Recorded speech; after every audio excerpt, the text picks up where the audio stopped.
गुरुदेव भगवान की जय।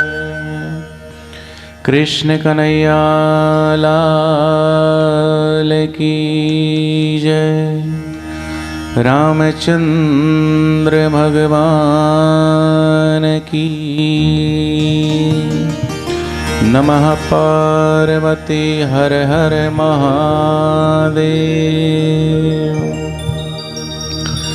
वक्रतुंड महाकाय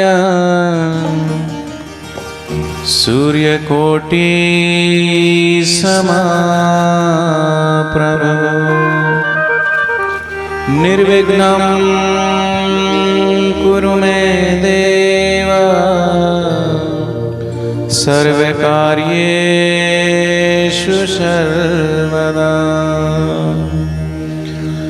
गुरुर्ब्रह्मा गुरुर्विष्णुः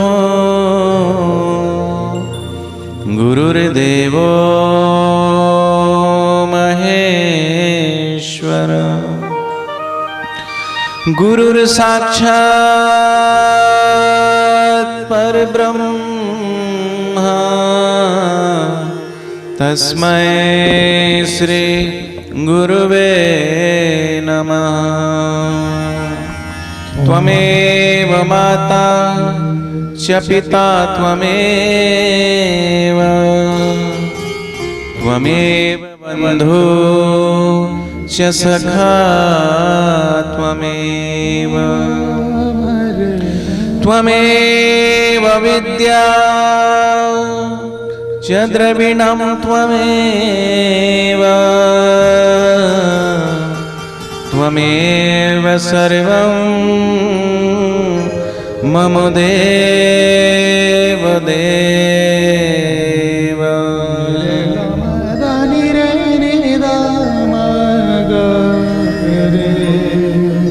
चरणारविन्दं गोविन्दं नमामि। गुरुदेव शरणं गुरुदेवं नमामि। भवो भावं त्रयतापहारं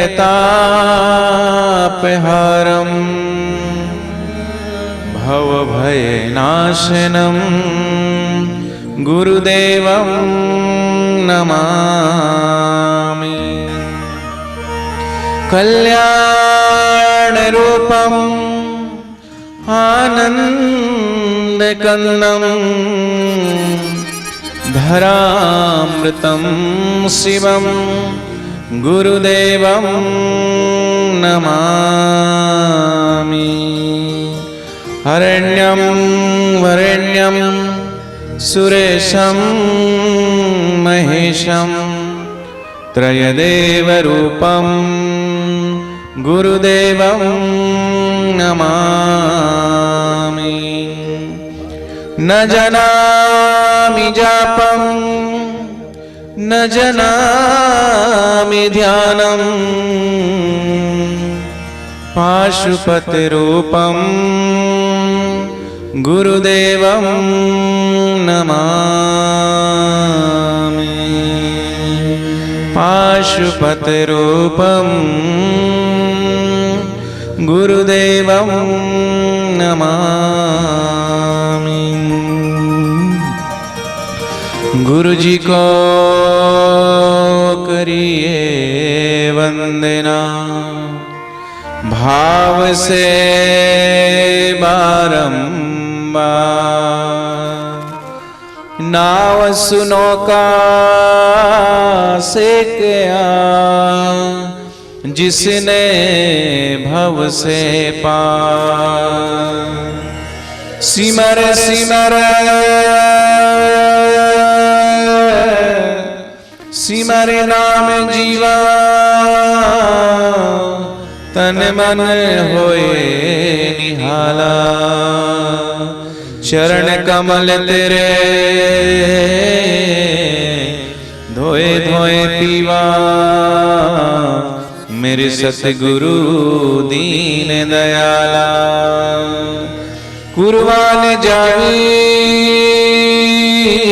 उस बेला सुहावी, जित तुमरे द्वारे आया। नानक के प्रभु भय कृपाला, पूरा सतगुरु पाया। पूरा सतगुरु पाया।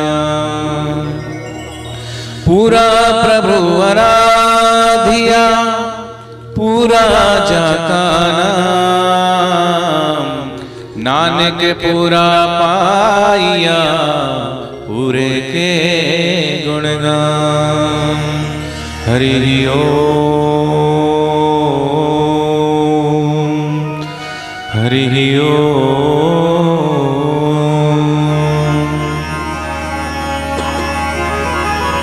पूरा प्रभु आराधिया, पूरा जाका नाम। नानक पूरा पाइए, पूरे के गुणगान। नानक जी ने कहा, उस पूरे की आराधना करनी हो तो पूर्ण रूपेण मनसा वाचा कर्मणा, शुद्ध और शांत और एकाग्र चित्त होकर उस प्रभु की आराधना करने से वो प्रभु मिलता है तो पूरा ही मिलता है, क्योंकि वो पूर्ण है। पूर्णमदः पूर्णमिदं पूर्णात् पूर्णमुदच्यते पूर्णस्य पूर्णमादाय पूर्णमेवावशिष्यते। उसके हर कृत्य पूर्ण है, वो परिपूर्ण है। इसलिए उस परमात्मा का नाम, उस परमात्मा का सुमरन करना है तो शुद्ध और शांत और एकाग्र चित्त होकर के, संकल्प विकल्पों से थोड़ी देर रहित होकर के, अपना चित्त परमात्मा के चरणों में जोड़ करके उस प्रभु के नाम का सुमरन। कबीरदास जी ने कहा कि सुमरन ऐसा कीजिए खरे निशाने चोट, मन ईश्वर में लीन हो हिले न जीवा होठ। सुमरन ऐसा होना चाहिए कि वो भगवान के नाम रूपी बाण हमारे हृदय में, शब्द रूपी बाण हृदय में पड़े तो हमारे भीतर वो शब्द रूपी चोट पड़ते ही हमारा मन, हमारा चित्त भीतर डूबने लगे, भीतर से आनंद के हिलोरे लेने लगे। ऐसा सुमरन, ऐसा सुमरन नहीं कहा कबीरदास जी ने कि माला तो कर में फिरे जीव फिरे मुख माही, मनवा तो चौदिस फिरे, ये तो सुमरन नहीं। ये सुमरन की रीत नहीं है। जब तलक है जिंदगी कभी फुर्सत ना होगी काम से, कुछ समय ऐसा भी हो जब प्रेम हो भगवान से। भगवान का भजन करने के लिए बैठे, सुमरन करने के लिए बैठे तो वहां पे संसारिक चिंतन, संसारिक वार्ता, संसारिक ध्यान नहीं। ध्यान में भी हम, धर्म के भीतर भी हम धंधे को ले आते हैं, क्योंकि चिंतन हमेशा बाहर ही चलता है, संकल्प विकल्प बाहर ही चलते रहते हैं। इसलिए थोड़ी देर भी अगर भगवान के सुमरन के लिए बैठते हैं तो चित्त फिर संकल्प विकल्प वही चलते रहता है। बैठे यहाँ हैं, चित्त और कहीं घूम रहा है। ये सुमरन की रीत नहीं है। सच्चे हृदय से अगर भगवान के नाम का सुमरन और ध्यान करते हैं, ऐसे भक्तों के लिए भगवान ने कहा कि ना हम बसामि वैकुंठे योगी नाम हृदय नवय, मदभक्ता यत्र गायन्ति तत्र तिष्ठामि नारद। हे नारद, जहाँ मेरे भक्त मेरे नाम का कीर्तन करते हैं, सुमरन करते हैं, वहां पर मैं अवश्य होता हूँ, उनके मन मंदिर में, हृदय मंदिर में। लेकिन वो हृदय पत्थर के जैसे ना हो, मोमबत्ती की तरह पिघलता हुआ हो। जैसे मोमबत्ती आग पकड़ते ही पिघलना शुरू कर देती है, प्रकाश देना प्रारंभ कर देती है, उसी प्रकार हमारा चित्त और हमारा हृदय भी द्रवीभूत होने लगे भगवान के नाम से। एक संत किसी महापुरुष किसी के घर गए तो बहुत सारे लोग मिलने के लिए आए, तो एक IAS ऑफिसर भी आ गया। तो कहा कि सब भगवान का नाम जपा करो। उस ऑफिसर को कहा कि राम राम भी जपा करो। तो उसने हंस दिया। बोले क्यों हंस रहे हो? बोले राम राम तो हम रोज जपते हैं। बोले जपते तो हो, लेकिन राम नाम की महिमा नहीं पता तुम्हें? संत ने बनावटी गुस्सा दिखाते हुए डांट दिया। बोले नंबर 1 का गधा है तू, गधा। उसके चित्त में विक्षेप हुआ। बोले मुझे गधा कह दिया? अहंकार जागा। बोले मुझे गधा कहा? संत ने कहा क्या हुआ? सब शांत कि संत गुस्से में आ गए। किसी ने कुछ और पूछने की हिम्मत नहीं की। थोड़ी देर बाद थोड़ा माहौल शांत हुआ तो कहा कि क्या बात है, क्यों चुप हो सारे? बोले आप नाराज हो गए, आपने इसको गधा कह दिया। बोले मैंने कब कहा गधा? बोले अभी अभी तो कहा था आपने। बोले मैं आपको समझाना चाह रहा था भगवान के नाम की महिमा, कि तुम जितना गधा शब्द को जानते हो उतना राम नाम के शब्द को नहीं जानते। गधा बोलते तुम्हारे शरीर में कैसे आग उगलने लगी, भीतर से आग बबूला होने लगे, क्रोधित होने लगे। तुम्हें कोई गाली दे और कैसे भीतर से रोमांच होने लगता है। क्या ऐसा रोमांच भगवान के नाम लेने से होता है? नहीं होता है। तो आप भगवान के नाम से जुड़े ही नहीं। इसलिए उस परमात्मा के नाम से जुड़िए जो वास्तव में सबका स्वभाव है, जो सबका सच्चित आनंद वास्तविक रूप है। उस स्वरूप में जगने के लिए नाम कीर्तन सत्संग ये एक विधि है। सुनते सुनते अनसुने में जाना, कीर्तन करते करते डूब जाना। शब्द रूपी ब्रह्म और नाद के ऊपर जब वो पड़ता है, शब्द ब्रह्म और नाद ब्रह्म की एकता से हृदय के भीतर पर ब्रह्म का सुख जगता है। तो एक विधि है, ये रीत है। इसलिए कहा है कथा कीर्तन जा घर भयो, संत भये मेहमान। तागर हरि वासा की ना वो घर वैकुंठ समान। कथा कीर्तन जा घर नहीं, संत नहीं मेहमान। वा घर जमरा डेरा दीना, सांझ भयो शमशान। वो घर शमशान है जहाँ हरि चर्चा ना हो, भगवान का सुमरण ना हो, भगवान का ध्यान ना हो। इसलिए और हरि चर्चा भी भगवान की कृपा से ही सुहाती है। तुलसी पूर्व के पाप से हरि चर्चा ना सुहाए। जैसे ज्वर के बेग से भूख विदा हो जाए, जैसे तेज बुखार आता है ना तो मुंह में कुछ भी अच्छा नहीं लगता, उसी प्रकार परमात्मा की कृपा नहीं होती, ईश्वर की कृपा नहीं होती तो ईश्वर भजन में, भगवान के भजन और ध्यान में अनुराग नहीं उपजता, अनुराग पैदा नहीं होता। लेकिन भगवान की कृपा होती है तभी हमें ईश्वर में रुचि पैदा होती है, और भगवान की अति कृपा होती है तब वो किसी न किसी ब्रह्मज्ञानी सदगुरु के चरणों में भी वो पहुंचा देते हैं। क्यों कि ईश कृपा बिन गुरु नहीं, गुरु बिना नहीं ज्ञान, ज्ञान बिना आत्मा नहीं, गावहि वेद पुराण। उस परमात्मा की जब तक कृपा ना हो तब तक मनुष्य जीवन नहीं मिलता। एक तो मनुष्य जीवन मिलना दुर्लभ है। दुर्लभो मानुष्य देह देहि नाम क्षण भंगुरा। मनुष्य देह मिलना दुर्लभ तो है। कितने कितने 84 लाख योनियां हैं, उन एक योनियों में से सर्वश्रेष्ठ योनि है मनुष्य जीवन। और ये मनुष्य जीवन पाकर भी हम इन श्वासों को, जो अनमोल श्वास है, यूं ही खर्च किए जा रहे हैं। अनमोल तेरा जीवन किस ओर जा रहा है, किस ओर तेरी मंजिल, तू किस ओर जा रहा है। क्या करने आए थे हम, क्या करने जा रहे हैं। परमात्मा ने भेजा था तो जीव जब मां के गर्भ से बाहर आ रहा था तो जीव ने कहा कि हे प्रभु मैं जा तो रहा हूं इस त्रिगुणमयी माया भरी दुनिया में, और कहीं जाकर वहीं फंस गया तो भगवान ने कहा कि तू फंस ही नहीं सकता। बोले कैसे? बोले तू कहीं भी चला जा, अंत में दुख की निवृत्ति तब तक नहीं होगी जब तक तू मेरे पास लौट के नहीं आएगा। जब तक तू मेरा ध्यान भुलाएगा, जब तक तू मुझे भूलेगा, दुख तेरा पीछा नहीं छोड़ेगा। तेरे पेट में एक चुटकी दुख डाल के भेज रहा हूं, तू कहीं भी चला जा, दिखा ले इन आंखों से दुनिया के सभी दृश्य, घूम ले सारी दुनिया, तरह तरह की दृश्य जगत को देख ले, लेकिन एक दिन फिर तुझे उबान होगी, तृप्ति नहीं मिलेगी, शांति नहीं मिलेगी। इन कानों से जगत की सब चर्चा सुन ले, लेकिन जब तक उस परमात्मा की चर्चा, हरि चर्चा सुनना नहीं, भगवान की महिमा नहीं सुनी, तब तक तृप्ति और शांति नहीं मिलेगी। इस जीवा से तरह तरह के व्यंजन खा ले, स्वादिष्ट पकवान खा ले, लेकिन वो पूर्ण तृप्ति तुझे नहीं मिलेगी। इच्छाएं, कामनाएं और पैदा होगी और दुख पैदा होगा, क्योंकि ये इंद्रिय जनित सुख है। इंद्रियगत सुख से कभी भी आनंद की प्राप्ति नहीं होती। सुख का भास होता है, लेकिन सुख के पीछे दुख और जड़ता आती है। लेकिन भगवान के नाम में सुख और जड़ता नहीं, आनंद ही आनंद है। तो धनभागी हैं वो सब जिन पर परमात्मा की कृपा है, गुरु की कृपा है, तभी आप यहाँ आके बैठे हैं। आप अपनी मर्जी से नहीं आए, आपके किसी न किसी कर्म, कोई ना कोई कर्म ईश्वर को, भगवान को पसंद आया है, तभी आपकी रुचि भीतर से है।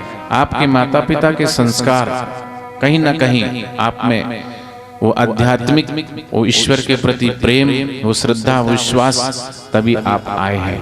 तो आए हैं तो सब मिलकर के थोड़ी देर भगवान के नाम के कीर्तन में जुड़ जाएंगे, क्योंकि भगवान के कीर्तन में सर्वमंगल मांगल्यम आयुष्यम व्याधिनाशनम भुक्ति मुक्ति प्रदम दिव्यम वासुदेवस्य कीर्तनम। उस भगवान के नाम का कीर्तन मंगल भवन अमंगल हारी, उमा सहित जही जपत पुरारी। कलयुग में कीर्तन की महिमा है। कहीं भी सोते जगते उठते बैठते चलते फिरते भगवान के नाम का संकीर्तन आप कर सकते हो। इसलिए भगवान के नाम का संकीर्तन, नहीं तो तात मिले पुनि मात मिले, सुत भ्रात मिले, युति सुखदाई, राज मिले गजबाज मिले, सब साज मिले मन वांछित पाई, सब लोक मिले सुरलोक मिले, विधि लोक मिले वैकुंठ जाई। ये सब मिल गया, लेकिन सुंदर और सब मिले, लेकिन दुर्लभ है संत समागम भाई। ये सब मिल गए, आपने पुण्य करके स्वर्ग को प्राप्त कर लिया, लेकिन आपके दुखों का छुटकारा उससे नहीं होगा। कोई आपने पाप किया, नरक में गए, लेकिन दुखों से छुटकारा नहीं हुआ। दुखों का छुटकारा तो संत समागम, हरि कथा, तुलसी दुर्लभ दोए, सुत दारा और संपत्ति। ये तो पापी को भी होए, घर घर होए, लेकिन दुर्लभ है संत समागम। संतों का समागम, संत जिन्होंने, जो ब्रह्मज्ञानी सच्चे संत हैं, जिन्होंने जन्म और मरण का अंत कर दिया है, अपने वास्तविक स्वरूप को जिन्होंने पा लिया है, ऐसे ब्रह्मज्ञानी महापुरुषों के चरणों में घड़ी दो घड़ी सत्संग श्रवण करने से अपने मनमाने ढंग से 50 वर्षों तक आप निष्कपट भक्ति करते रहिए, मंदिरों में जाते रहिए, सेवा सत्कर्म करते रहिए, फिर भी वो अज्ञान दूर नहीं होता। जो अज्ञान घड़ी दो घड़ी ब्रह्मज्ञानी महापुरुषों के चरणों में जाने से वो अज्ञान दूर हो जाता है। सत्संग की आधी घड़ी सुमरन बरस 50, वर्षा वर्षे एक घड़ी अरट फिरे 12 मास। 12 महीने तक हम अरट के द्वारा, रेंट के द्वारा पानी निकालते रहें, उतना पानी नहीं निकाल पाते जितना घड़ी दो घड़ी बारिश आ जाती है और पूरे पृथ्वी पे पानी पानी हो जाता है। उसी प्रकार हम मनमाने ढंग से 50 वर्षों तक निष्कपट भक्ति करते रहें, वो अज्ञान दूर नहीं होता। जो ब्रह्मज्ञानी सदगुरु के चरणों में जाने से, सत्संग श्रवण करने से, वो जन्म जन्म के पाप ताप मिट करके अज्ञान दूर हो जाता है। सदगुरु देव भगवान की, कृष्ण कन्हैया लाल की जय। श्री कृष्ण गोविंद हरे मुरारी, हे नाथ नारायण वासुदेवा। श्री कृष्ण गोविंद हरे मुरारी, हे नाथ नारायण वासुदेवा। श्री कृष्ण गोविंद हरे मुरारी, हे नाथ नारायण वासुदेवा। श्री कृष्ण गोविंद हरे मुरारी, हे नाथ नारायण वासुदेवा। हे नाथ नारायण वासुदेवा, हे नाथ नारायण वासुदेवा। हे नाथ नारायण वासुदेवा।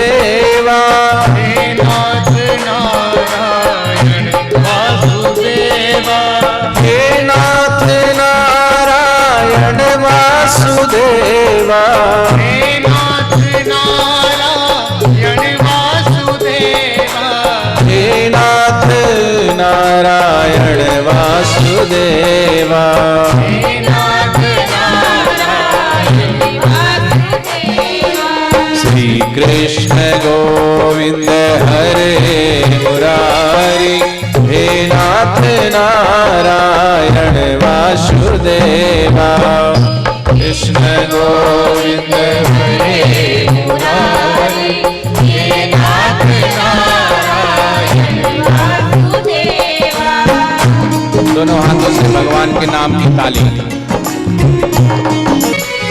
तुलसीदास जी ने कहा कुल से कठोर निठुर सोई छाती सुनी हरि चरित्र न जो हर साथी। उनकी छाती पत्थर की जैसे कठोर है, जिनकी छाती में भगवान का नाम पढ़ के जिनका हृदय द्रवीभूत नहीं होता वो हृदय नहीं पत्थर है। कुल से कठोर निठुर सोई छाती सुनी हरि चरित्र न जो हर साथी। नैन नहीं संत दरस नहीं देखा लोचन मोर पंख कर देखा। इन आंखों से भगवान और संत के दरस नहीं किए वो आंख नहीं मोर के पंख है।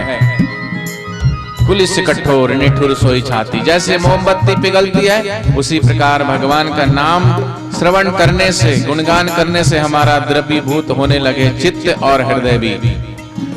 श्री कृष्ण गोविंद हरे मुरारी हे नाथ नारायण वासुदेवा श्री कृष्ण गोविंद हरे मुरारी हे नाथ नारायण वासुदेवा हे नाथ नारायण वासुदेवा हे नाथ नारायण वासुदेवा हे नाथ नारायण वासुदेवा हे नाथ नारायण वासुदेवा हे नाथ नारायण वासुदेवा हे नाथ नारायण वासुदेवा श्री कृष्ण गोविंद हरे मुरारी हे नाथ नारायण वासुदेवा कृष्ण गोविंद हरे मुरारी हे नाथ नारायण वासुदेवा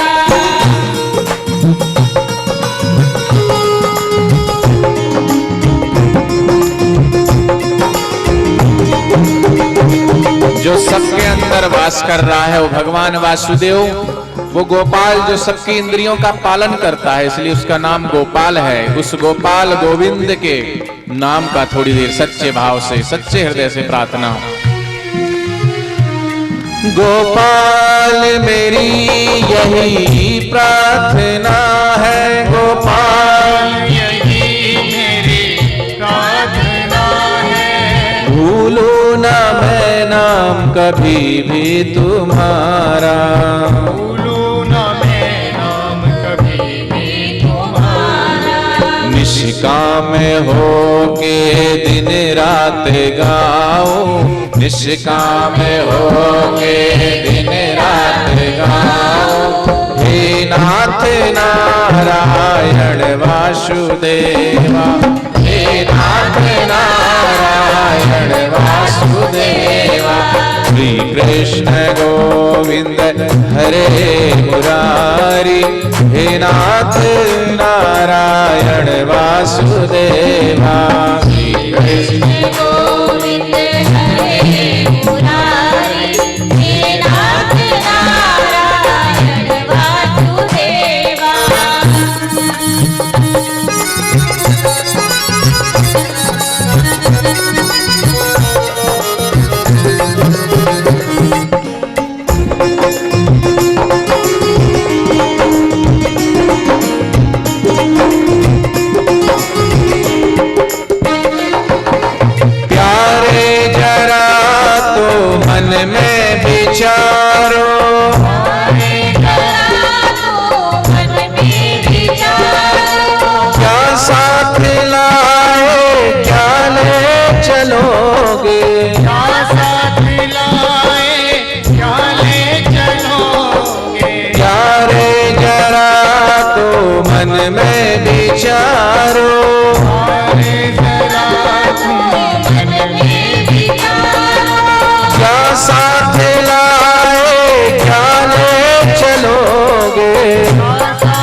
जाए यही साथ हरदम तुम्हारे, जाए यही साथ हरदम तुम्हारे, हे नाथ नारायण वासुदेवा, हे नाथ नारायण वासुदेवा। श्री कृष्ण गोविंद हरे मुरारी, हे नाथ नारायण वासुदेवा। कृष्ण गोविंद हरे मुरारी, हे नाथ नारायण वासुदेवा।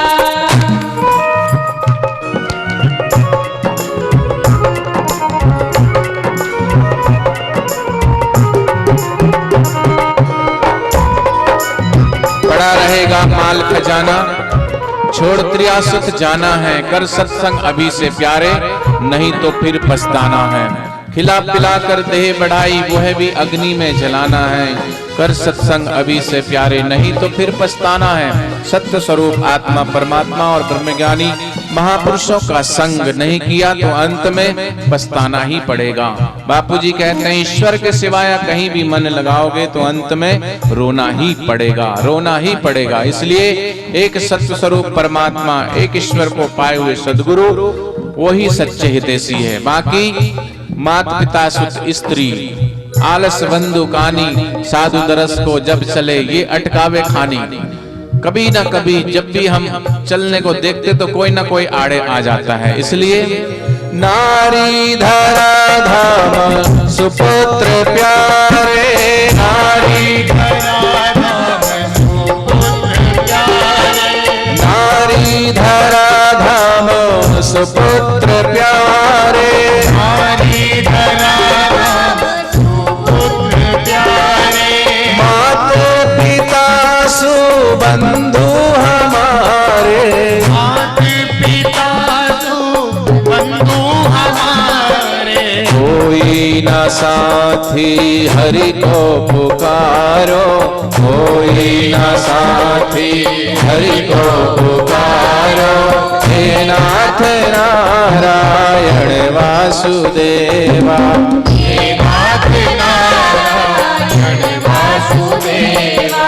श्री कृष्ण गोविंद हरे मुरारी, हे नाथ नारायण वासुदेवा।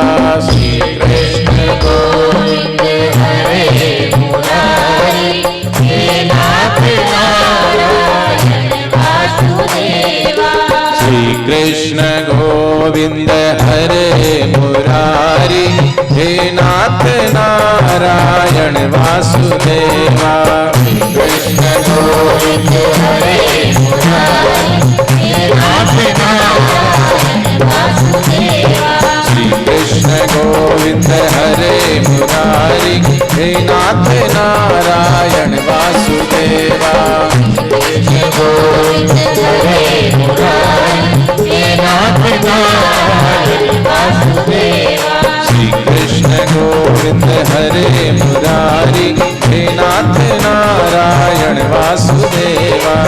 कृष्ण गोविंद हरे मुरारी, हे नाथ नारायण वासुदेवा। श्री कृष्ण गोविंद हरे मुरारी, हे नाथ नारायण वासुदेवा। श्री कृष्ण गोविंद हरे मुरारी, हे नाथ नारायण, हे नाथ नारायण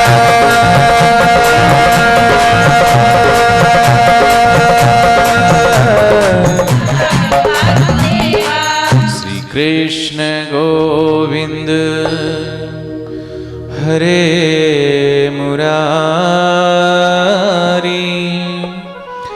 हे नाथ नारायण वासुदेवा। कमर सीधी, गर्दन सीधी, 2 मिनट ध्यान में डूब जाएं। सच्चे हृदय से सतगुरु के ध्यान में, उस प्रभु के ध्यान में थोड़ी देर डूब जाएं। आंखें बंद, कमर सीधी, गर्दन सीधी। हरि ओम। ध्यान में डूब जाएं थोड़ी देर।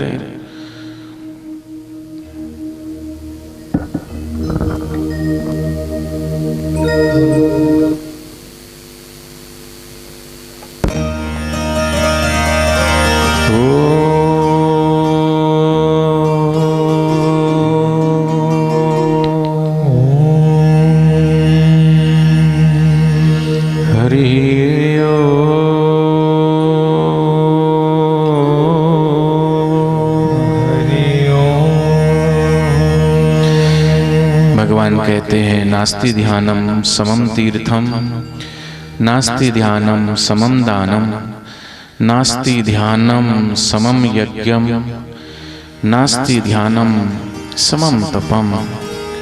ध्यान के समान कोई तीर्थ नहीं। भगवान भोलेनाथ माता पार्वती को कहते हैं गंगा में जाएंगे, यात्रा करेंगे, हरिद्वार में जाएं, गंगा सागर जाएं, तीर्थों में जाते हैं।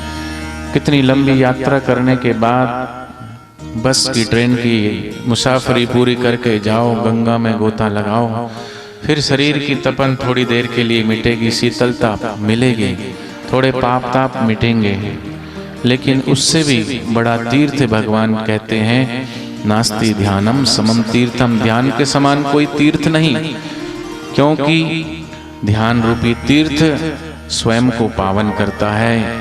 मन को, बुद्धि को, चित्त को, अहंकार को निर्मल करके स्वतः अपने स्वस्वरूप में जगाने के लिए ध्यान, स्वधर्म में जागने के लिए ध्यान, स्वस्वरूप में जागने के लिए ध्यान, जागरण।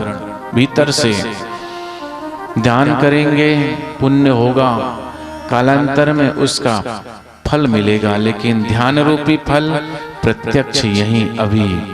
मरने के बाद किसने सुख देखा है, किसने स्वर्ग देखा है, किसने नरक देखा है? जब आप भीतर से काम में, क्रोध में, लोभ में, अहंकार में, ईर्ष्या में, घृणा में तप रहे होते हैं, तभी वो नरक है, यही नरक है।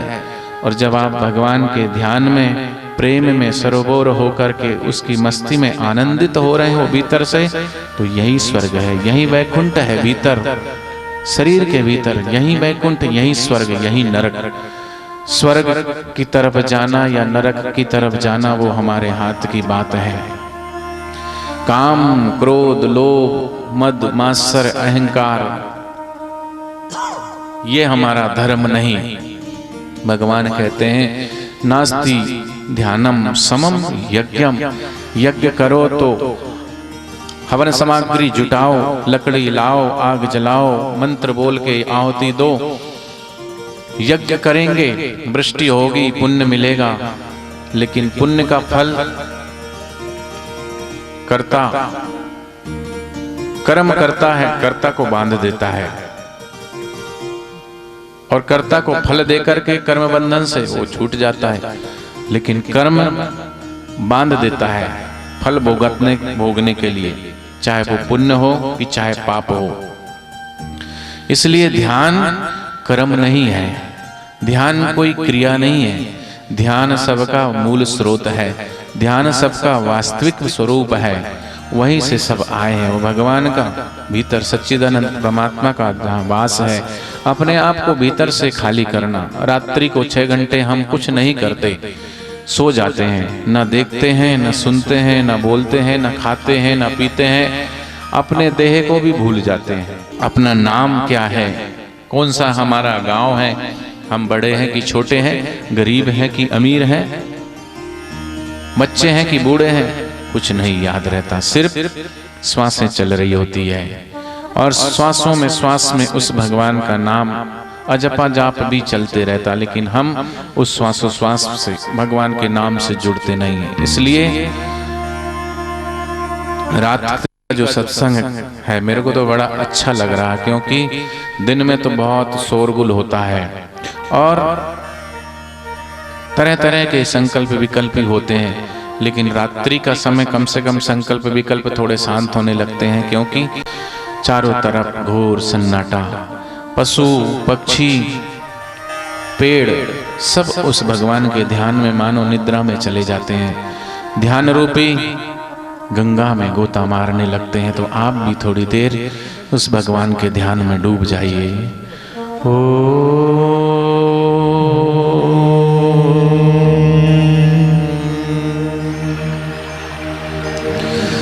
हरि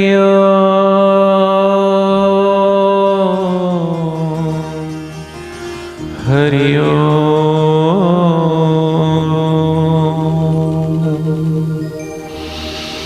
हरि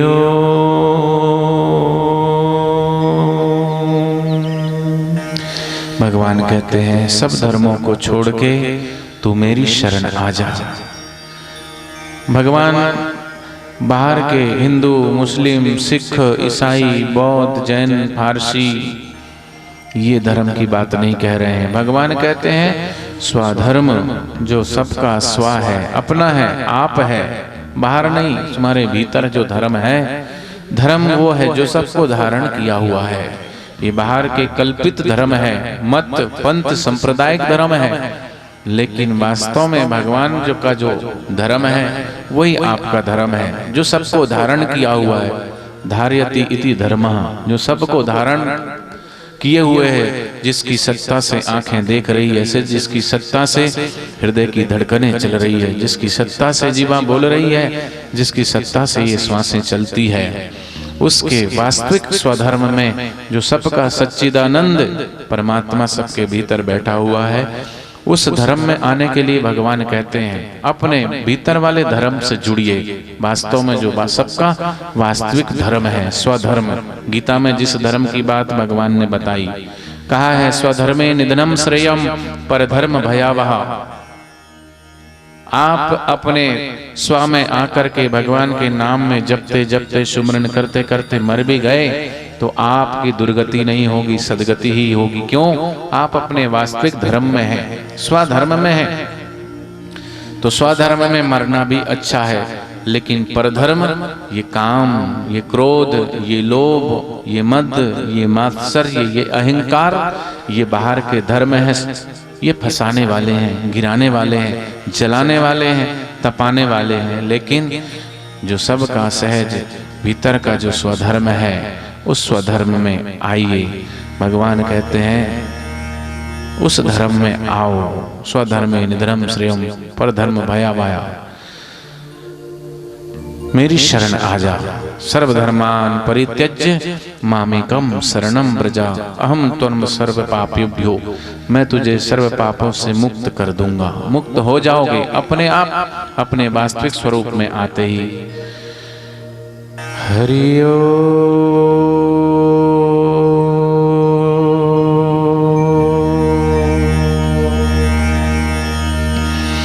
हरि ओम।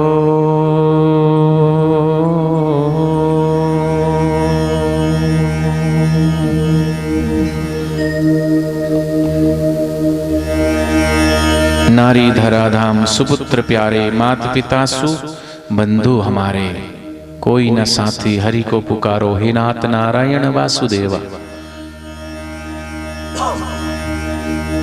सगे संबंधी स्वार्थ के स्वार्थ का संसार, निस्वार्थ केवल सतगुरु वही सच्चा हितकार। सच्चे हितैषी भगवान को पाए हुए सदगुरु और ईश्वर ही हो सकते हैं।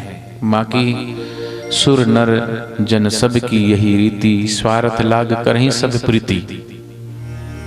हम जिसको वास्तव में प्रेम कहते हैं वो प्रेम नहीं है।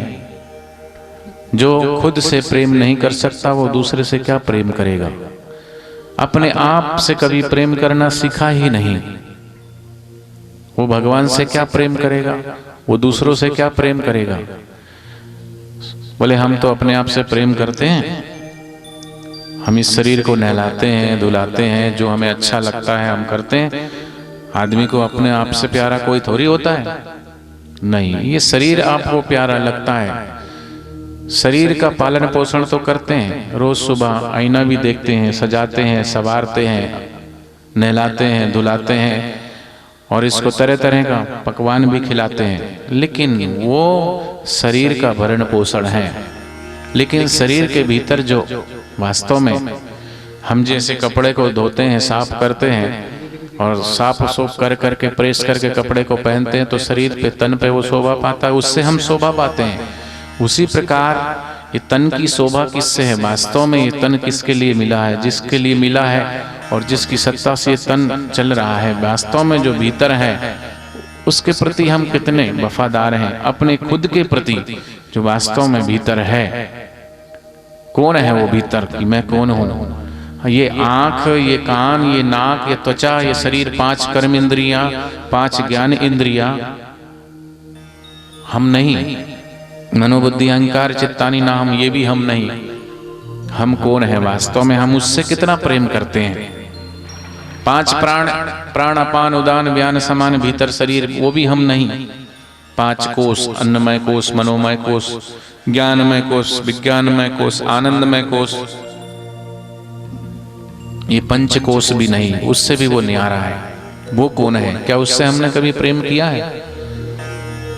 5 कर्म इंद्रियां, 5 ज्ञान इंद्रियां, 5 प्राण, 5 कोष 20, और मन, बुद्धि, चित्त और अहंकार ये 24 जिसकी सत्ता से संचालित होते हैं। क्या उसमें हम कभी गए हैं? हम शरीर को ही मैं मानकर जीते रहते हैं। मेरे सिर में दर्द हो रहा है, मेरे पैर में चोट लगी है, ये मेरे बाल, मेरी आंख। हम आंख नहीं है, ये हमारी आंख है। हमारा सिर, हम सिर नहीं है। हम संबोधित करते हैं इसको पर। फर्स्ट पर्सन कौन है? पहला कौन है? वो वास्तविक मैं कौन है? क्या हम उस वास्तविक मैं को प्रेम करते हैं? कभी बैठते हैं घर में उसके लिए? शरीर के लिए तो 24 घंटा में से 18 घंटा 20 घंटा निकालते हैं, लेकिन वास्तव में क्या हम अपने वास्तविक स्वरूप को जानने के लिए क्या अभी घंटा 2 घंटा आधा घंटा बैठते हैं? नहीं बैठते। इसलिए सच्चा प्रेम करना है तो परमात्मा को और सद्गुरु को। बाकी तो नारी धरा धाम, सुपुत्र प्यारे, मात पिता सुबंधु हरे, हमारे कोई ना साथी हरि को पुकारो। एक नौजवान, तीज का त्योहार था, तीज को पतंग उड़ाते हैं, तो पतंग उड़ा रहा था। पतंग उड़ाते उड़ाते, पतंग उड़ाते ना, तो पतंग उड़ाने वाले के हाथ में पतंग का धागा होता है, और कई भक्त गाते भी, सतगुरु मैं तेरी पतंग हवा विच उड़दी जावांगी, साइया डोर हथों छड्डी ना मैं कट्टी जावांगी, बड़ी मुश्किल दे नाल पाया मैनू तेरा द्वार आए, बड़ी मुश्किल से पाया है। तो जैसे पतंग उड़ाने वाले के हाथ में पतंग का धागा होता है और आसमान में, खुले आसमान में ऊपर उड़ती जाती है, वो ध्यान भी रखता कि कोई दूसरी पतंग उड़ाने वाला उसका पेच ना काट दे, उसका भी वो ध्यान रखता है। और पेच कट जाता है, उससे लड़ जाता है, तो वो पतंग कहाँ गिरती है जाके। उसी प्रकार हमारे जीवन रूपी डोर भी यदि किसी सच्चे सद्गुरु के हाथ में नहीं है, तो हम इस 84 रूपी पेचों में कभी कहीं लड़ेंगे, कभी कहीं गिरेंगे, कभी कहीं जाएंगे, कभी कोई लूट के ले जाएगा, कभी काम में, कभी क्रोध में, ना जाने कैसी कैसी योनियां हमें लूट के ले जाएगी कर्मों के द्वारा। कहाँ गिरेंगे, कहाँ पड़ेंगे, कोई पता नहीं। जैसे पतंग उड़ाने वाला ध्यान रखता है, उसी प्रकार हमारी जीवन रूपी डोर भी अगर सच्चे सद्गुरु के हाथ में है, तो संसार में रहते हुए भी, खाते पीते सोते जगते उठते बैठते भी, चिंतन अगर गुरु तत्व में, परमात्मा तत्व में, ईश्वर तत्व में और भगवान नाम में रुचि है, और नाम जपते जपते भी हम संसार की गाड़ी चला रहे हैं, तो भी हमें धर्म, अर्थ, काम, मोक्ष पाने के लिए जीवन मिला है। तो उसको पाए वास्तव में। तो बच्चा पतंग उड़ाते उड़ाते पतंग उसकी कट गई। पतंग ज्यों ही कटी,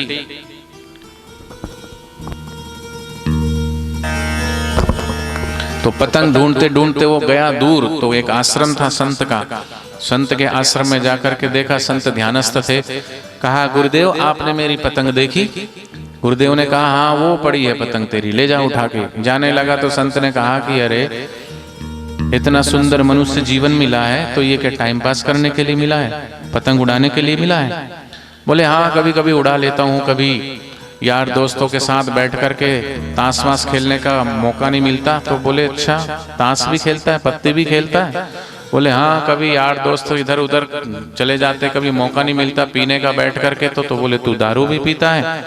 बोले हाँ, कभी इधर उधर पिक्चर विक्चर देखने का मौका नहीं मिलता। तो बोले तू पिक्चर भी देखता है? अरे बोले मनुष्य जीवन की कीमत तुझे पता नहीं? दुर्लभो मानुष्य देह, कितना दुर्लभ है ये मनुष्य जीवन। अरे जो वेंटिलेटर पे पड़ा हो, एक एक श्वास गिन रहा हो, उससे पूछो श्वास की क्या कीमत है। 10 लाख ले लो, 20 लाख ले लो, 1 करोड़ ले लो, जान बचा दो इसकी।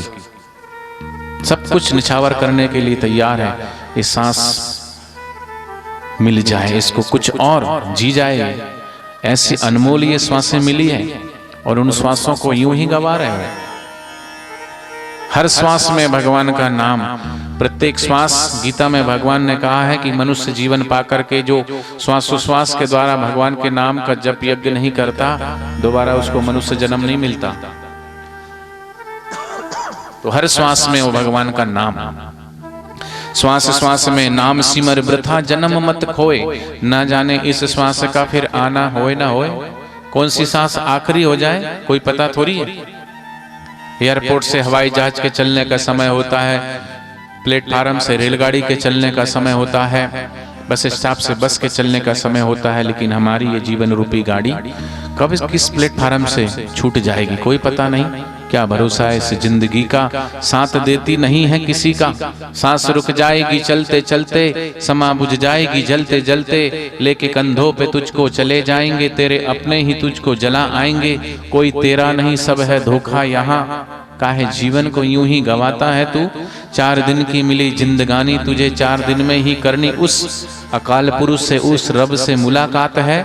राम को भूल बैठा है, एक दिन वही भुला देंगे तुझको। किसके लिए? कितना अनमोल जीवन है ये। एक तो मनुष्य जीवन मिलना दुर्लभ है, मिल जाए फिर भी क्षण भंगुर है। पानी केरा बुलबुला असमानस की जात, देखत ही छुप जात है ज्यों तारा प्रभात। प्रभात होते ही जैसे तारा छिप जाता, उसी प्रकार जीवन की ये श्वास भी कब टूट जाए, कब तारा टूट जाए और कब विलीन हो जाए कोई पता नहीं। मनुष्य जीवन मिल गया कोई बड़ी बात नहीं, क्षण भंगुर है, लेकिन उससे भी अधिक दुर्लभ है। भगवान ने कहा तत्रापि दुर्लभम मन्ये वैकुंठ प्रिय दर्शनम। भगवान को पाए हुए सदगुरु का मिलना उससे भी अधिक दुर्लभ है। इस कृपा बिन गुरु नहीं, गुरु बिना नहीं ज्ञान। भगवान की कृपा से तो मनुष्य जीवन मिला, लेकिन ईश्वर की पूर्ण कृपा होती है तब उसको कहीं ना कहीं से सच्चे ब्रह्मज्ञानी संत के दर्शन होते हैं। और जिसको सच्चे ब्रह्मज्ञानी संत का दर्शन हो गए तो समझना ईश्वर की पूर्ण कृपा है, अति कृपा है। क्योंकि गुरु कु मतलब अंधकार, रू मतलब प्रकाश, जो हमें अंधकार से प्रकाश की यात्रा करा दे, जो हमें मृत्यु से अमरता की ओर की यात्रा करा दे, उसका नाम है गुरु। और जब वो ऐसे सच्चे सदगुरु मिल जाते हैं तो मोक्ष कहीं दूर नहीं, मोक्ष गुरु के चरणों में, गुरुद्वार से ही ईश्वर का रास्ता निकलता है। तभी तो गुरु कबीरदास जी ने कहा, गुरु गोविंद दोनों खड़े काके लागू पाऊं, बलिहारी गुरु आपकी जिन गोविंद दियो दिखाए। संसार में भगवान ने भेजा है, लेकिन भगवान ने अपने आप को छुपाए रखा। हम आकर के उसी में फंस गए, उसी में उलझ गए। जिस खानदान में, जिस कुल में, जिस परिवार में पैदा हुए उसको ही सच्चा मानने लगे। स्त्री का शरीर मानकर हम अपने को स्त्री मानने लगे, पुरुष को शरीर पा करके पुरुष मानने लगे। वास्तव में ना कोई स्त्री है ना कोई पुरुष है, वो जीवात्मा है, परमात्मा से बिछड़ा है। उसको भूल गया इसलिए जीवात्मा हो गया। जीवात्मा के अंदर से जो तत्व है शिवत्व, जिस दिन वो शिव तत्व निकल जाता है तो ये शरीर शमशान की धरोहर हो जाती है, जलाना पड़ता है इसको।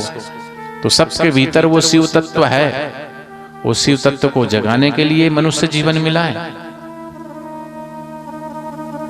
तो सदगुरु अगर जिसको मिल जाए तो जीवन की यात्रा अपने आप फिर होने लगती है।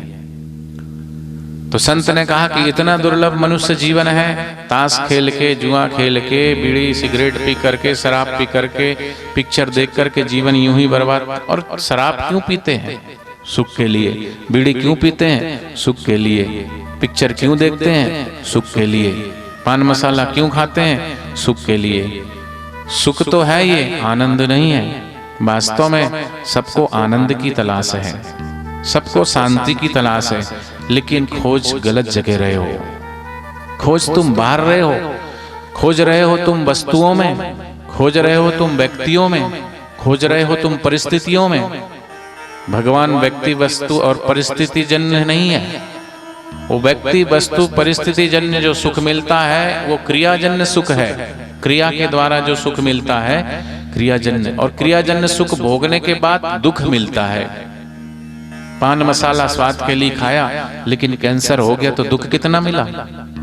स्वाद के बस लोलुप होकर के अधिक व्यंजन खा लिए स्वादिष्ट, तो दूसरे दिन एसिडिटी पैदा हो जाएगी, शरीर भारी भारी लगने लगेगा, पेट खराब हो जाएगा। तो दुनिया के जो मजे हैं हरगिज कम ना होंगे, चर्चे यही रहेंगे, एक दिन अफसोस हम ना होंगे, हम चले जाएंगे।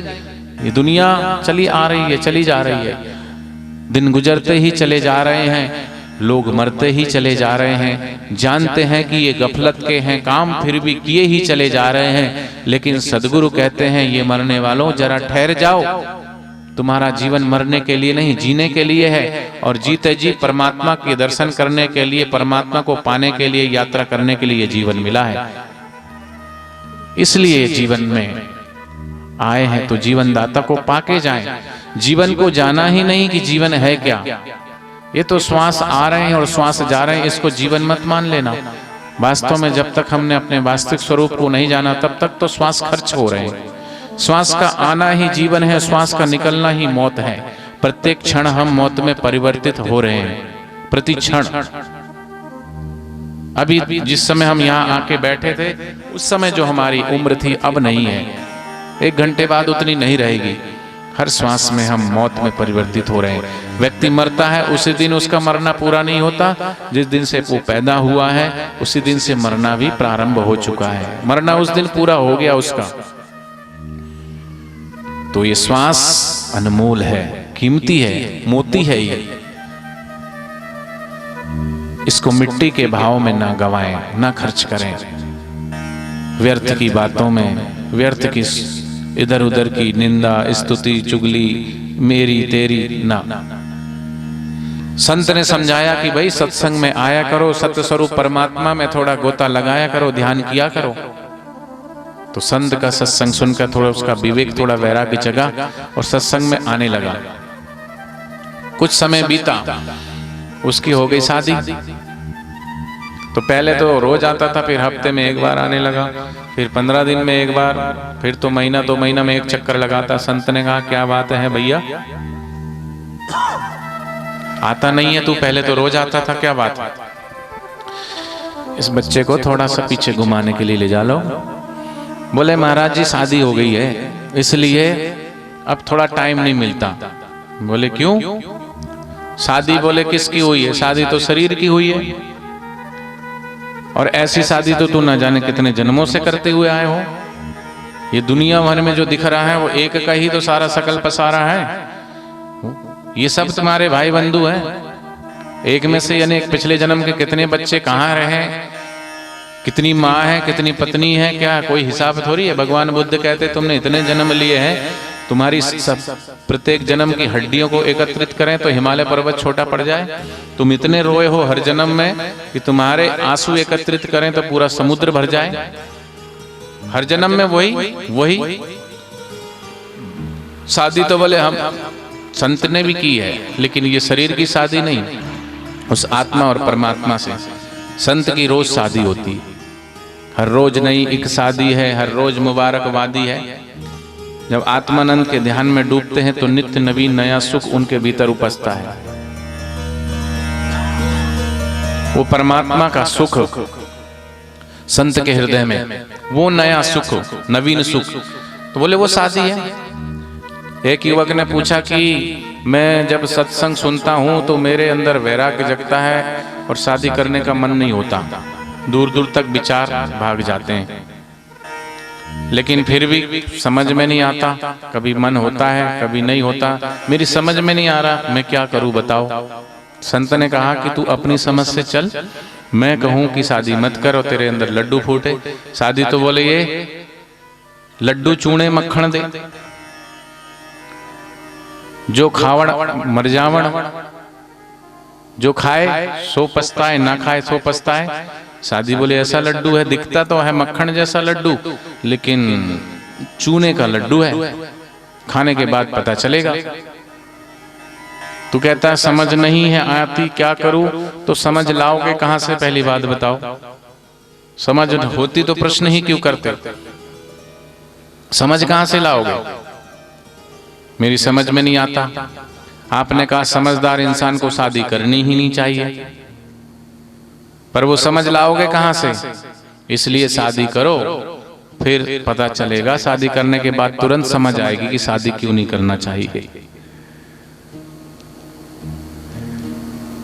शादी जिसका नाम है साद आवाद, गृहस्थ के 4 पहिए धर्म अर्थ काम मोक्ष लेकर के जीवन की यात्रा प्रारंभ हो बैलेंस में। जैसे वो चलती है ना बैलगाड़ी, 2 पहियों से चलती है तो समानांतर चलती है, तो समझदारी होनी चाहिए। तो समझदार का तो गृहस्थ आश्रम भी अच्छा है और ना समझी का सन्यास भी बेकार है। रोज घर में झगड़ा होता है तो लड़का सोचता है मैं तो शादी नहीं करूंगा, और करूंगा तो ऐसी नौबत नहीं आने दूंगा। लड़की सोचती है हाँ मैं भी शादी करूंगी लेकिन ऐसी नौबत नहीं, कि घर घर में वही बाद में बोलते ना होती शादी तो अच्छा था। नहीं, धन्नो गृहस्थ आश्रम। गृहस्थ आश्रम में सभी कड़वे मीठे फल तीखे सब मिलते हैं, लेकिन यात्रा करने के लिए है 20 से 25 साल तक की उम्र ब्रह्मचर्य, फिर गृहस्थ आश्रम 50 साल तक, फिर वानप्रस्थ में प्रारंभ हो।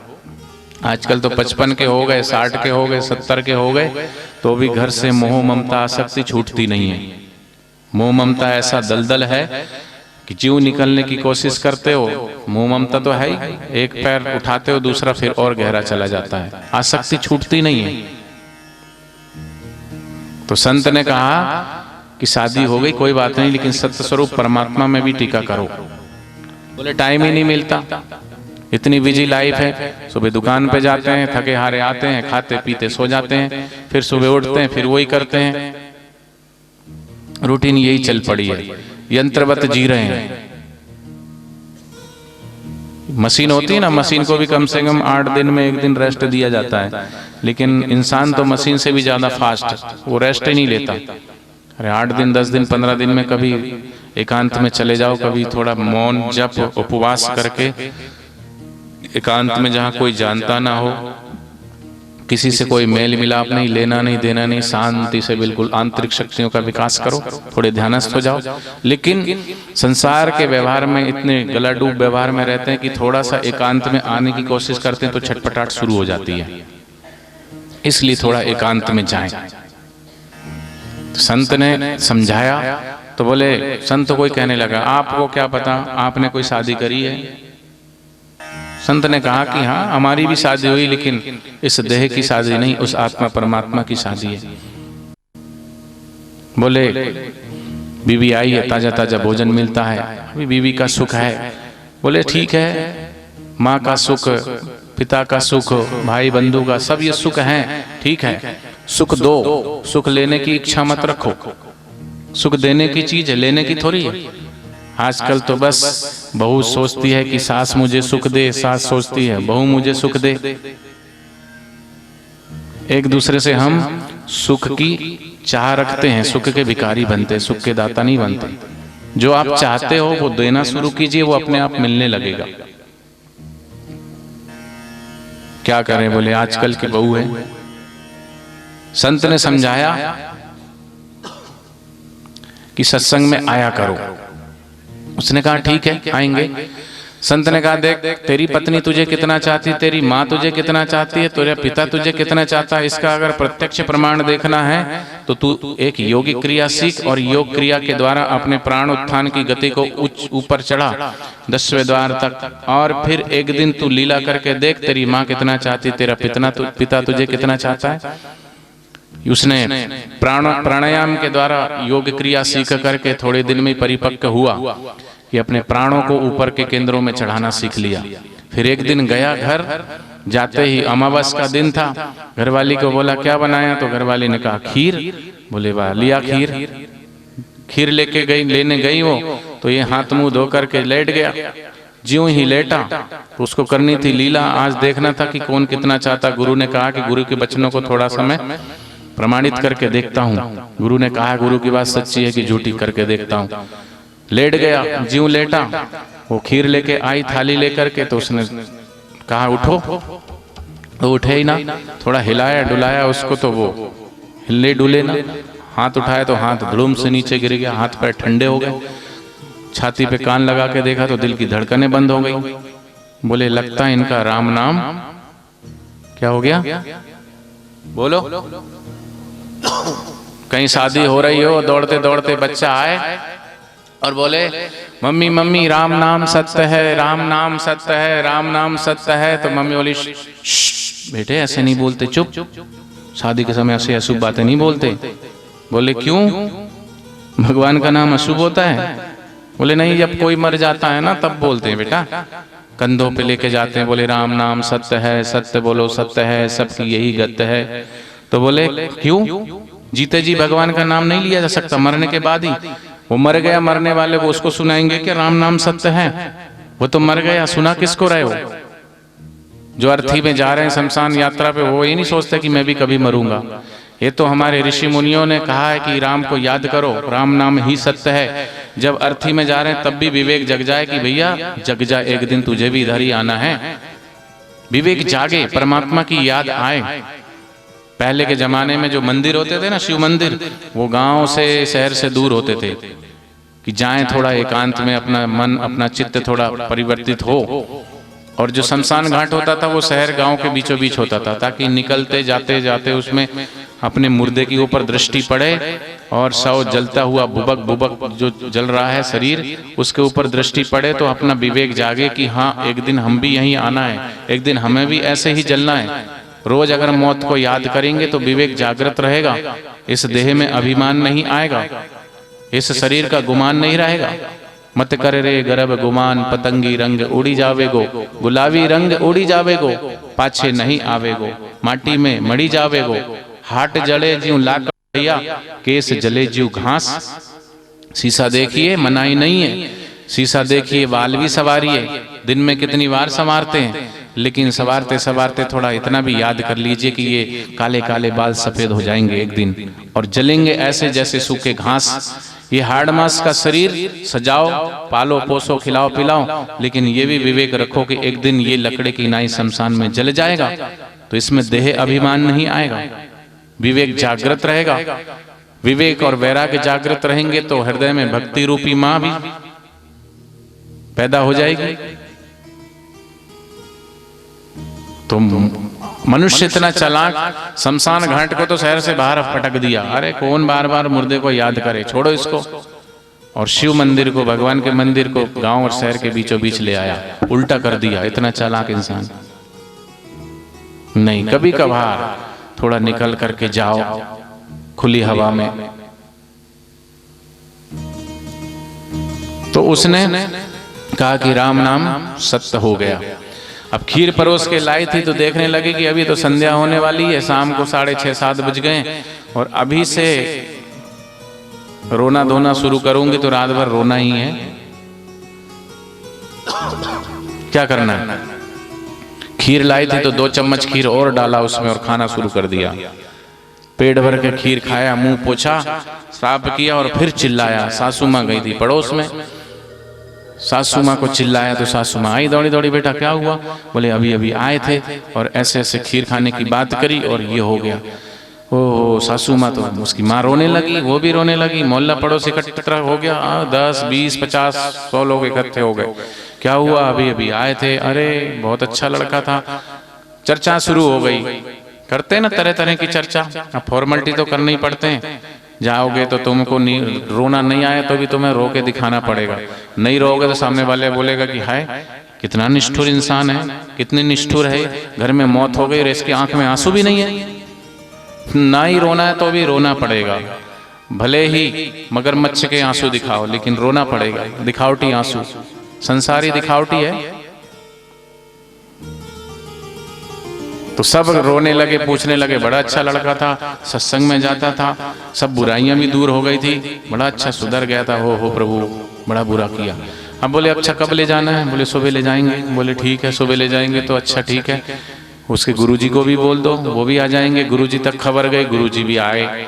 कहा क्या हुआ? बोले ऐसे ऐसे हो गया। गुरुजी ने कहा कि हो तो गया, ठीक है, अच्छी बात है। वो सब सुन रहा था। बापूजी के आश्रम की एक किताब है ईश्वर की ओर, वो ईश्वर की ओर बापूजी के मुखारविंद से सत्संग की वाणी है। उस किताब के अंदर उसका नाम है ईश्वर की ओर। उसमें शरीर के मरने के बाद शरीर की यात्रा कैसे होती है, घर से लेके हरिद्वार तक हड्डी विसर्जित करने जाते हैं, वहां तक तुम्हारे शरीर के साथ क्या क्या किया जाता है। कभी समय हो तो भाई लोग तो शमशान घाट जाकर थोड़ा महसूस भी कर सकते हैं, अनुभव भी कर सकते हैं, अपना विवेक वैराग जगाएं। लेकिन माताएं बहनें शमशान घाट में नहीं जाती, तो वो ईश्वर की ओर किताब पढ़ें, बार बार पढ़ें, फिर देखो आपका विवेक क्यों नहीं जगता, आपका वैराग्य क्यों नहीं जगता, आपकी आसक्ति क्यों नहीं छूटेगी। वो लेटा लेटा सब सुन रहा है। गुरुजी आए, कहा कि मर तो गया है, लेकिन मेरे पास एक ऐसी युक्ति है, तुम चाहो तो ये पुनः जीवित हो सकता है। बोले हैं जीवित हो सकता है? सबने एक स्वर में कहा कैसे, जल्दी करो फटाफट, ये तो बहुत अच्छी बात है, कैसे होगा? बोले मेरे पास एक पुड़िया है, इस पुड़िया को जो खाएगा वो मर जाएगा, उसके बदले ये जीवित हो जाएगा। तो सब फिर देखने लगे, अच्छा हाँ ठीक है, अब खाएगा कौन? गुरु महाराज ने कहा तुम इसकी माँ हो, अभी छाती पीट रही थी, हे भगवान मुझे उठा लेता, हे परमात्मा बड़ा बुरा किया तूने, हैं? अब ये पुड़िया लो और तुम खा लो।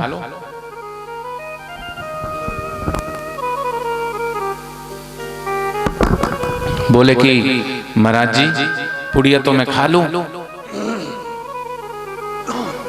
लेकिन जमाना बड़ा खराब आ गया है, बहुएं आजकल कहना नहीं मानती, टाइम पे खाना नहीं देती है। अगर मैं मर गई तो मेरे पीछे इस बुड्ढे का क्या होगा? बोले बात तो तेरी सही है। फिर बोले पिताजी की ओर इशारा किया, बोले तुम खा लो इसको। बोले मैं खा लूं, लेकिन जो बुढ़िया कह रही वही हाल है मेरा भी, मर गया मैं तो इसका कौन ख्याल रखेगा? फिर कहा ठीक है तू भी मत खा। पत्नी की तरफ देखा तो पत्नी को कहा तू खा ले। बोले मैं खा तो लूं, लेकिन मेरे पेट में 4-5 महीने का बच्चा है, वो भी मरेगा, मैं भी मरूंगी। कहा ठीक है तू भी मत खा, लेकिन खाएगा कौन? फिर इसको जीवित करना है तो खाना तो पड़ेगा किसी ना किसी को। तो सब ने एक स्वर में कहा कि महाराज संत तो बड़े दयालु होते हैं, संत तो बड़े परोपकारी होते हैं, कृपालु होते हैं। बोले मतलब बोले पुड़िया आप ही खा लो। ने कहा ठीक है भैया। अब वो लेटे लेटे सब सुन रहा है। संत ने पुड़िया खाई, मिश्री की पुड़िया थी और क्या थी, वो लेट गए। चेले महाराज उठ के खड़े हो गए, माँ को प्रणाम किया, पिता को प्रणाम किया, पत्नी को प्रणाम किया और कहा गुरुदेव उठिए, चलिए, आपने सही कहा था, सगे संबंधी स्वार्थ के स्वार्थ का संसार, निस्वार्थ केवल सतगुरु वही सच्चा हितकार। मात पिता सुबंधु हमारे, धराधाम सुपुत्र प्यारे, कोई न साथी हरि को पुकारो, हे नाथ नारायण वासुदेवा। आप घर छोड़ के मत जाइए, वो गया ऐसे आप जाएंगे, आप जाओगे भी नहीं मुझे पता है, लेकिन फिर भी आप अपना कर्तव्य निभाइए, जो आपका कर्तव्य है। लेकिन भीतर से ये बात गांठ बांध लीजिए कि कोई किसी का नहीं है। भीतर से सब एक दूसरे से सुख लेते हैं, सुख मिलता है, इसलिए स्वार्थ के कारण हम एक दूसरे को लगता है कि हमारे हैं। पत्नी से सुख मिलता है पति को, इसलिए पत्नी से रिश्ता। कभी पति का मन का ना हो पत्नी के हिसाब से, फिर पत्नी का मूड देखो। और कभी पति के हिसाब से पत्नी ने नहीं किया तो फिर पति का मूड देखो। सब एक दूसरे के स्वार्थ से भरे हुए रिश्ते हैं, इसलिए निस्वार्थ तो केवल सतगुरु है। उनकी कोई इच्छा नहीं, उनकी कोई कामना नहीं, इसलिए उनको रिझा लोगे तो सब रिझे हुए मिलेंगे, और उनको छोड़ दिया तो सब रूठे हुए मिलेंगे। संसार का महल पुराना है, एक तरफ जोड़ो दूसरी तरफ दरार पड़ जाती है। किस किस को रिझाओगे, किस किस को मनाओगे? इसलिए एक परमात्मा और सदगुरु को रिझाएं, उन्हीं को मनाएं। हरि ओम।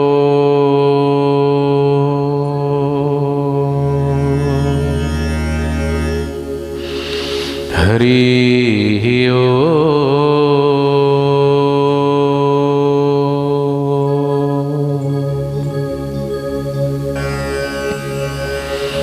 हरि ओम। हम भगवान से, प्रभु से सिर्फ एक ही प्रार्थना करें, एक ही अर्जी करें कि मेरी आरजू है इतनी, मेरे साथ साथ रहना, डोले जब किश्ती मेरी, मेरा हाथ थाम लेरा, तेरा हाथ जिसने पकड़ा वो रहा ना बेसहारा, दरिया में डूब कर भी उसे मिल गया किनारा। सब मिल करके साथ में भगवान नाम कीर्तन करेंगे।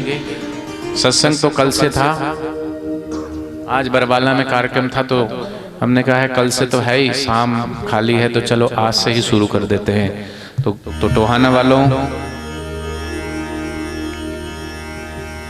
का बहुत अच्छा भाव हृदय है और भगवत प्रेमी है और जीवन की महत्ता को समझते हैं, तभी तो, नहीं तो इतने लोग आए हैं, इतने ही नहीं, टोहाने में बहुत लोग हैं, लेकिन कहा है दरबार में सच्चे सदगुरु के दुख दर्द मिटाए जाते हैं, दुनिया के सताए लोग यहाँ सीने से लगाए जाते हैं। हो खास इनायत जिन पर सतगुरु की, संदेशा तो बहुतों को जाता है, लेकिन हो खास इनायत जिन पर सतगुरु की, उनको ही संदेशा जाता है और ऐसे दरबार में वो ही बुलाए जाते हैं। तो अभी आज तो पहला दिन है और कल सुबह बच्चों का भी कार्यक्रम है, कल भी होगा, कल शाम को भी होगा, परसों भी होगा और परसों रात को भी होगा। तो ध्यान की क्रिया करने के लिए सुबह सुबह का समय और ये रात्रि का समय, और कभी रात्रि में अचानक नींद भी खुल जाए ना, तो थोड़ी देर आप शांत बैठ जाओ, क्योंकि रात्रि में ये जो संकल्प जो विचारों का जो तूफान है ना, थोड़ा शांत रहता है। तो उस समय थोड़ा ध्यानस्थ हो, ध्यान करें तो ध्यान में बहुत उन्नति और लाभ होता है।